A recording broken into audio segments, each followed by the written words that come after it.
Number one, put God first. Put God first in everything you do. Everything that you think you see in me, everything that I've accomplished, everything that you think I have, and I have a few things, everything that I have is by the grace of God. Understand that. It's a gift. 40 years ago, March 27th, 1975, it was 40 years ago, just this past March, I was flunking out of college. I had a 1.7 grade point average. I hope none of you can relate. I had a 1.7 grade point average. I was sitting in my mother's beauty shop. They still call it beauty shop now? What they call it now? Yeah, I was sitting in the beauty parlor. I was sitting in my mother's beauty parlor, and I'm looking in the mirror, and I see behind me this woman under the dryer. And every time she looked up, every time I looked up, she was looking at me, just looking me in the eye. And I didn't know who she was, and I said, she said, somebody give me a pen, give me a pencil, I have a prophecy. March 27, 1975, she said, boy, you are going to travel the world and speak to millions of people. Now mind you, I was flunked out of college. I'm thinking about joining the army. I didn't know what I was going to do, and she's telling me I'm going to travel the world and speak to millions of people. Well, I have traveled the world, and I have spoke to millions of people. But that's not the most important thing, the success that I had. The most important thing is that what she taught me and what she told me that day has stayed with me since. I've been protected. I've been directed. I've been corrected. I've kept God in my life, and it's kept me humble. I didn't always stick with him, but he always stuck with me. So stick with him in everything you do. If you think you want to do what you think I've done, then do what I've done and stick with God. Number two, fail big. That's right. Fail big. Today's the beginning of the rest of your life, and it can be very frightening. It's a new world out there. It's a mean world out there, and you only live once. So do what you feel passionate about. Take chances professionally. Don't be afraid to fail. There's an old IQ test, was 9 dots, and you had to draw 5 lines with a pencil within these 9 dots without lifting the pencil. The only way to do it was to go outside the box. So don't be afraid to go outside the box. Don't be afraid to think outside the box. Don't be afraid to fail big, to dream big. But remember, dreams without goals are just dreams, and they ultimately fuel disappointment. So have dreams, but have goals. Life goals, yearly goals, monthly goals, daily goals. I try to give myself a goal every day.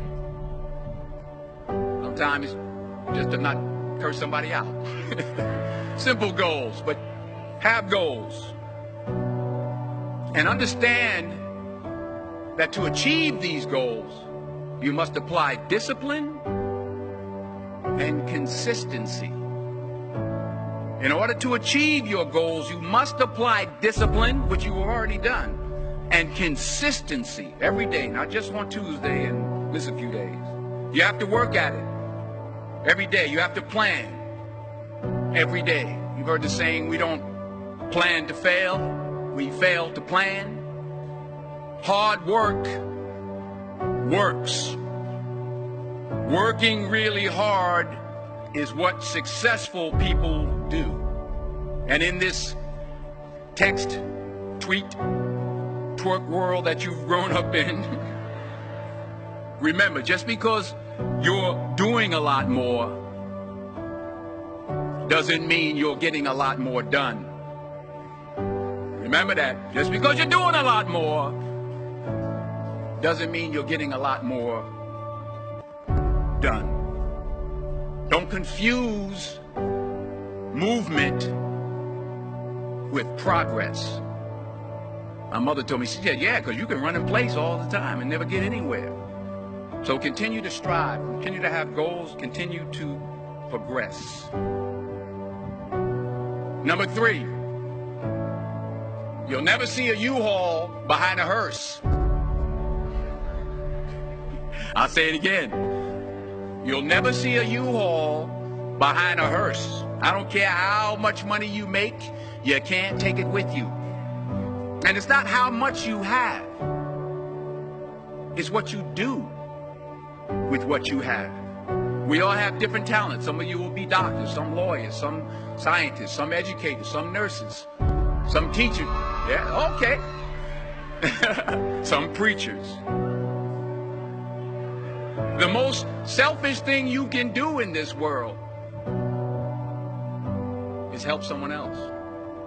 Why is it selfish? Because the gratification, the goodness that comes to you, the good feeling that I get from helping others, nothing's better than that.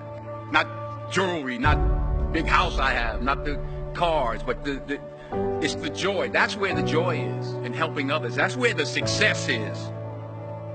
Finally, I pray that you put your slippers way under the bed tonight, so that when you wake up in the morning, you have to get on your knees to reach them. And while you're down there, say thank you for grace. Thank you for mercy. Thank you for understanding. Thank you for wisdom. Thank you for parents. Thank you for love. Thank you for kindness. Thank you for humility. Thank you for peace. Thank you for prosperity. Say thank you in advance for what's already yours. That's how I live my life. That's why I am. One of the reasons why I am today. Say thank you in advance for what is already yours. True desire in the heart for anything good is God's proof to you, sent beforehand to indicate that it's yours already. I'll say it again.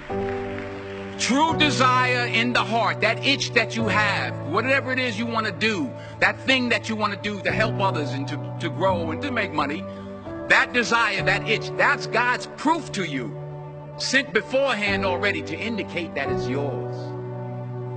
And anything you want good, you can have. So claim it. Work hard to get it. When you get it, reach back. Pull someone else up. Each one, teach one. Don't just aspire to make a living. Aspire to make a difference.